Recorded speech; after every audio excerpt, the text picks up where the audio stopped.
Mesdames et messieurs, bonjour. Vous êtes sur l'élan africain et vous avez fait le bon choix. Aujourd'hui, nous voulons essayer de voir la part ou l'apport des pays africains à cette plateforme qu'on appelle les BRICS. Les BRICS, ça veut dire le Brésil, la Russie, l'Inde, l'Afrique du Sud et la Chine, initialement, mais auxquels, évidemment, se sont ajoutés d'autres pays comme l'Éthiopie, l'Égypte, l'Iran, le Royaume arabe uni et très récemment, justement, au dernier sommet, on a également agréé un nouveau membre qui est l'Indonésie. Et donc, nous avons assisté au sommet qui s'est déroulé à Rio de Janeiro, au Brésil, évidemment sous la présidence du président Lula, le président du Brésil. Mais justement, nous avons vu le président sud-africain qui était présent. Nous avons vu également le premier ministre éthiopien, Abiy Ahmed. Et nous avons vu également un partenaire important africain, qui est le Nigeria, représenté par le président Bola Tinubu. Pourquoi est-ce que nous nous intéressons maintenant à l'apport des pays africains à cette plateforme? C'est que pour la première fois depuis la création de cette organisation, de ce bloc, on a vu, selon certains, beaucoup d'analystes d'ailleurs, on a vu qu'il y a des fissures qui sont apparues au sein de cette organisation et on se pose donc la question de savoir comment est-ce que les pays africains vont essayer de se positionner par rapport à d'autres membres des BRICS. Essayons d'abord de suivre le président sud-africain Cyril Ramaphosa qui était donc présent au Brésil qui parle, c'était à l'agence de presse sud-africaine de son pays donc, qui parlait du bon déroulement du dernier sommet qui se tenait au début de cette semaine. We admitted a new member in BRICS, Indonesia, and we also admitted new BRICS partner countries. There is a lot of interest in the global south about being part of BRICS, which shows that BRICS continues to grow its voice, its reach, and by importance as well. It's become a fairly sizable BRICS community, which already accounts for more than half of the population of the world, more than a third, closer to 40% of the GDP of the world. Through the declaration that was adopted, we covered a number of areas ranging from the governance of the world right through to issues like technical education. And on global governance, we continued to respect the existence and the standing of the United Nations, as well as to call for the reform of the United Nations structures, especially the Security Council. Comme vous l'avez entendu, le président sud-africain se félicite du fait que cette famille, cette communauté, comme il qualifie leur organisation, que cette famille s'agrandit, que ça attire. Il dit d'ailleurs qu'il y a un intérêt manifeste suscité, surtout dans ce qu'il qualifie du sud global. De sud global, ça veut dire bien évidemment le monde entier, mis à part le monde occidental. Et cela va avec les intérêts géostratégiques. Mais vous savez, au cours de ce sommet, il était question également de discuter des questions du monde. Vous avez entendu le président Vladimir Poutine, le président russe, qui est intervenu pour encore une fois fustiger le monde monopolaire dirigé par les États-Unis et insister sur l'importance de ce monde multipolaire que lui, comme le président brésilien d'ailleurs, et appelle de tous leurs voeux. Мы все видим, что в мире происходят кардинальные изменения.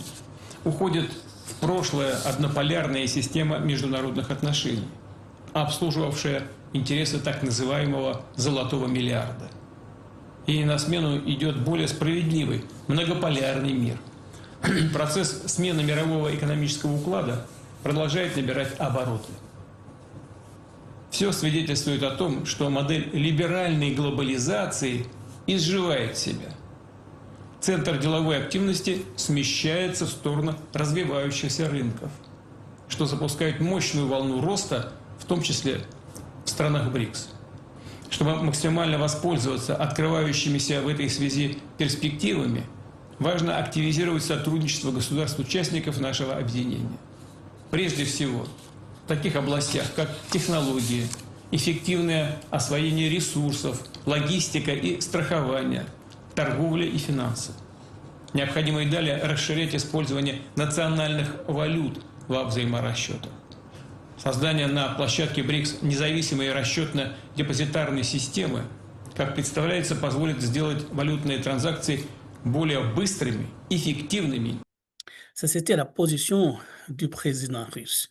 Tout le monde dit qu'il faut que les BRICS existent pour essayer de contrecarrer le poids du monde occidental dirigé par les États-Unis d'Amérique. Évidemment, cela ne va pas de pair. On essaie de voir encore une fois d'autres sujets qui étaient à la table de discussion au cours du sommet de Rio de Janeiro au Brésil.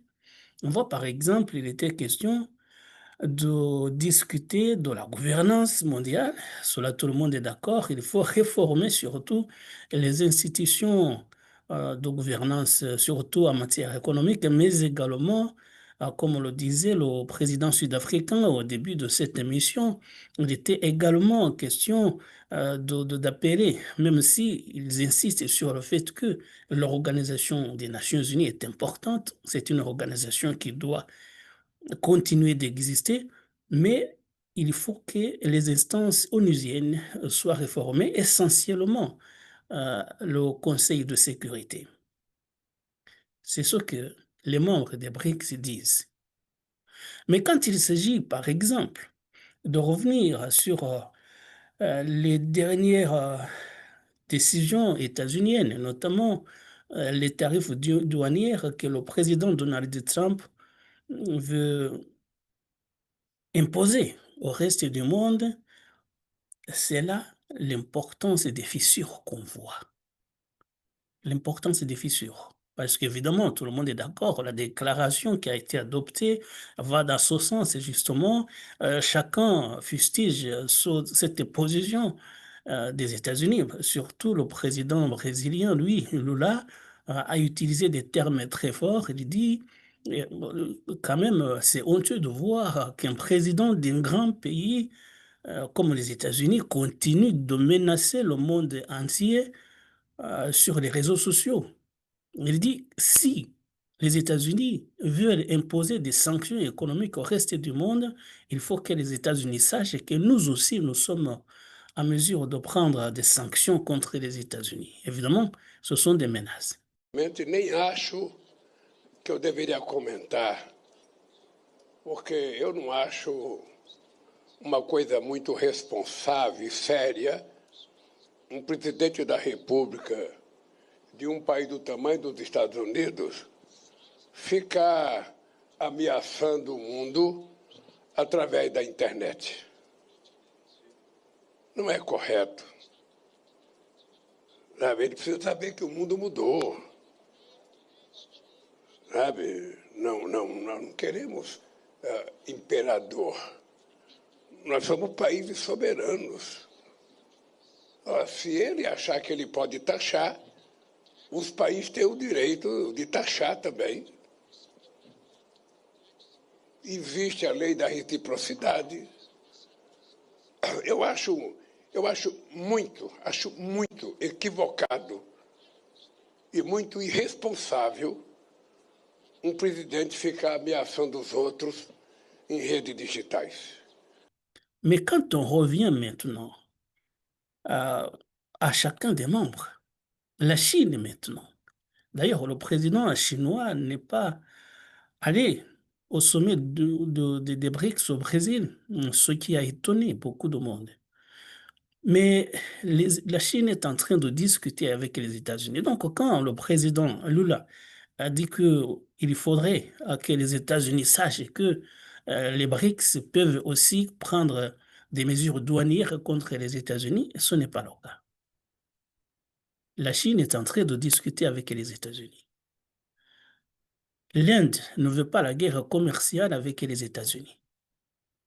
L'Afrique du Sud, vous avez suivi dernièrement la visite du président Cyril Ramaphosa aux États-Unis, à Washington. Il a discuté avec Donald Trump.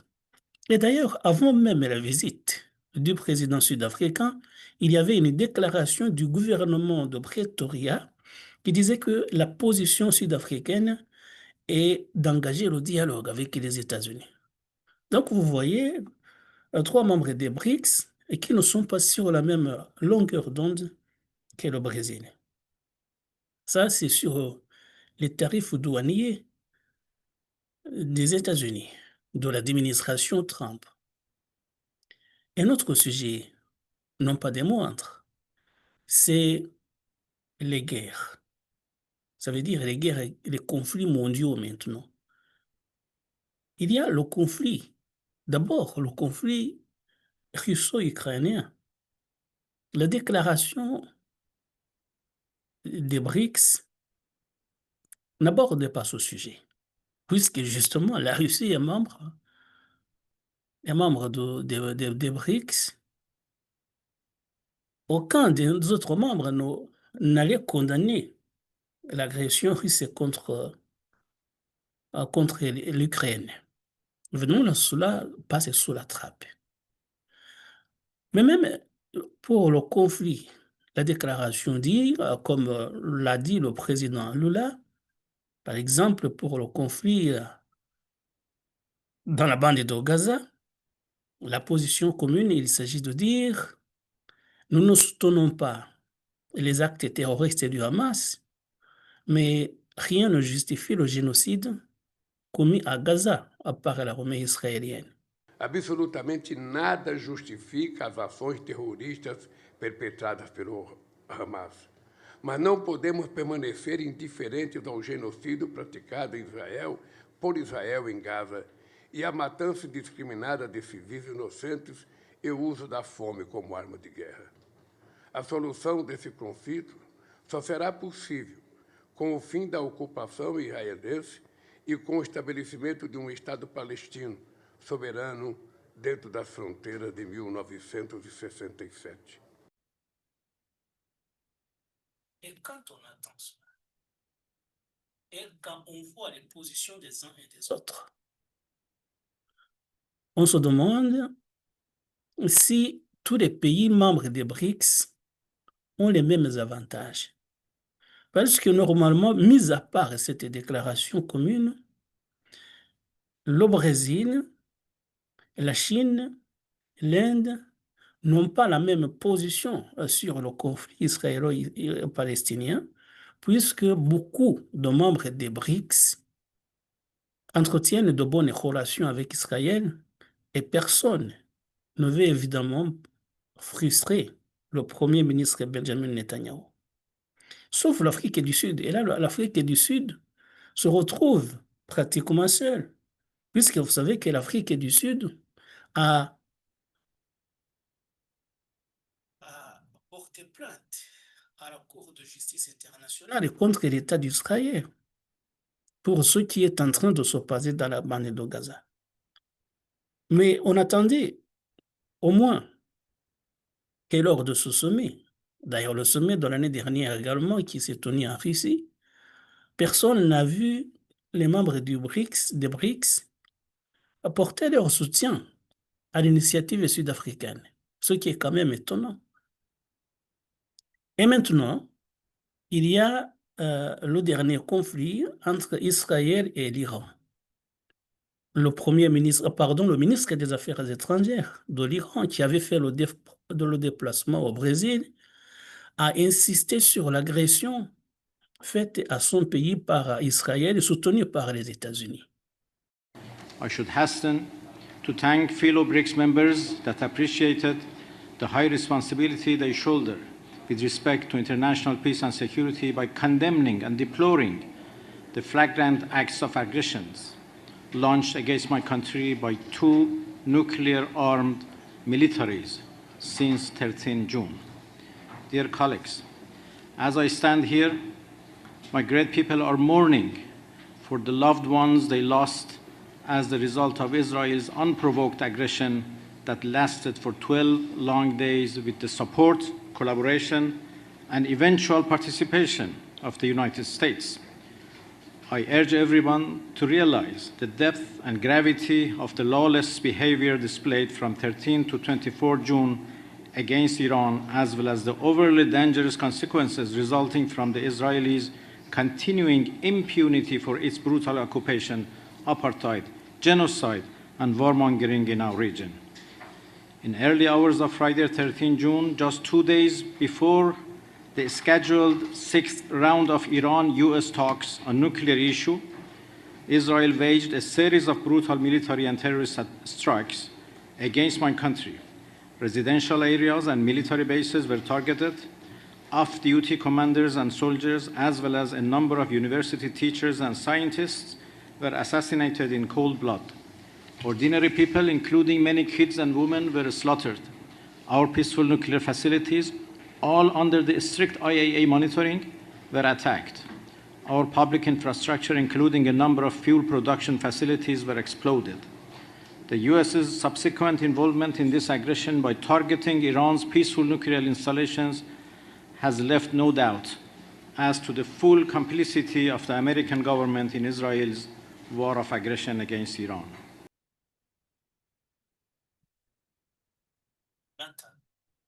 C'est quand même des termes très forts, il se lamente et il appelle à l'aide.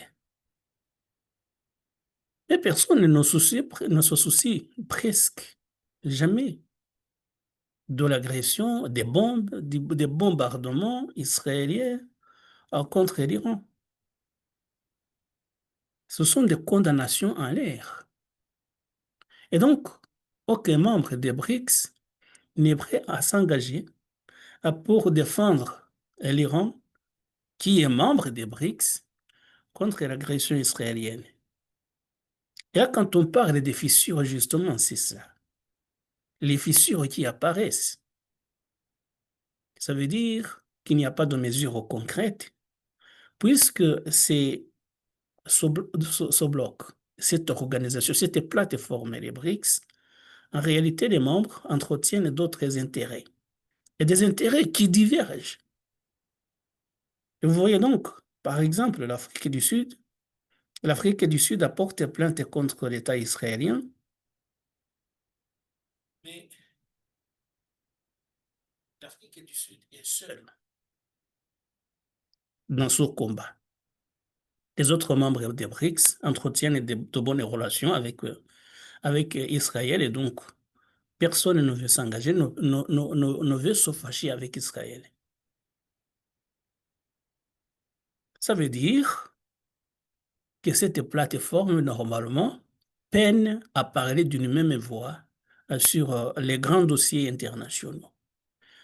Chacun entretient ses relations avec d'autres partenaires de façon individuelle, en solo. Et donc, tant que cette organisation n'aura pas trouvé le moyen de dépasser ces clivages, finalement, d'ailleurs, ce n'est pas moi qui le dis, c'est les grands spécialistes de la politique internationale. Ces grands spécialistes disent que finalement, les BRICS, cette plateforme qui a été créée pour peser contre l'influence des États-Unis dans le monde, finalement, cette plateforme n'aura servi à rien. c'est une plateforme qui existe, mais qui ne pèse nullement pas, qui ne pèse pas face aux États-Unis. Et justement, on parle de l'absence. C'est la première absence remarquée du président chinois au sommet des BRICS depuis la création de cette plateforme en 2010. Et justement, ça interroge. Mais justement, pour revenir aux pays africains, il y avait l'Éthiopie, mais l'Éthiopie, peut-être, on va la laisser tranquille. On va parler du partenaire des BRICS, qui est le Nigeria, puisque le président Bola Tinubu avait fait le déplacement aussi de l'Afrique du Sud. Ces pays-là, y compris d'ailleurs l'Éthiopie, même si je disais que j'allais laisser ce pays tranquille, mais tous ces pays-là ont insisté au cours du sommet en question sur l'importance de la réforme des instances internationales. Et ils insistent également, comme tout le monde, sur l'importance des BRICS pour créer un monde multipolaire. Mais le Nigeria et l'Éthiopie sont de grands partenaires, par exemple, de la France. La France, que beaucoup de pays fustigent pour son influence néfaste sur le continent africain, surtout les pays des États du Sahel, la France entretient de très bonnes relations avec le Nigeria. La France entretient de très bonnes relations avec l'Éthiopie, avec l'Afrique du Sud d'ailleurs. Donc, quand vous allez prendre ces trois pays africains, vous allez les comparer à la position, par exemple, de l'Iran face à la France et aux États-Unis, vous allez trouver que finalement, ils ne pourront jamais travailler de concert pour adopter une même résolution, allant par exemple dans le sens de condamner la France s'il le faut, ou de condamner les États-Unis s'il le faut. Donc, ça veut dire que c'est une plateforme finalement euh, qu'on peut qualifier de coquille vide. Tant que ces pays-là qui appellent à la réforme des instances internationales, tant que cette plateforme ne pourra pas se mettre d'accord sur les grands dossiers internationaux, finalement, c'est une plateforme qui continuera d'exister, mais on entendra des discours sans jamais de réalisation concrète. Et c'est ce qui craignent tous les analystes, tous les experts du contexte géopolitique international.